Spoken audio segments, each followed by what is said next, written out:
బాలీవుడ్ లో ఇప్పుడు రణవీర్ టైం నడుస్తుంది. యానిమల్ తర్వాత రణబీర్, దురంధర్ తర్వాత రణవీర్ హిందీ ఇండస్ట్రీలో లేటెస్ట్ సూపర్ స్టార్స్ లా మారారు. అయితే రణవీర్ ప్లాన్ చేస్తున్న కొత్త ప్రాజెక్ట్స్ అన్ని ఆగిపోతూ ఉంటే రణబీర్ కపూర్ మాత్రం టెరఫిక్ లైనప్ సెట్ చేసుకున్నాడు. సయారా డైరెక్టర్ తో రణబీర్ కపూర్ చేతులు కలిపాడట. గత ఏడాది బాలీవుడ్ బాక్స్ ఆఫీస్ ను బద్దలు కొట్టిన ప్రేమ కథా చిత్రం సయ్యారా.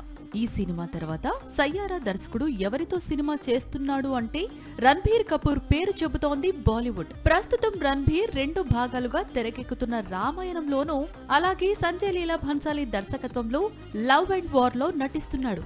ఇవి కాకుండా స్పిరిట్ కంప్లీట్ గానే మరోసారి సందీప్ వంగా దర్శకత్వంలో యానిమల్ సీక్వెల్ లైన్ లో ఉంది.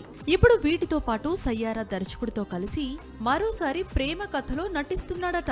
రణబీర్ కపూర్ మిగతా పాత్రల్లో నటించటం వేరు, ప్రేమ కథలో కనిపించటం వేరు. రణబీర్ ఎప్పుడు లవ్ స్టోరీలో నటించినా బాలీవుడ్ మంచి వసూళ్లను చూసింది. చాలా కాలం తర్వాత తన ఫేవరెట్ జానర్ లో తిరిగి నటిస్తున్నాడు రణబీర్.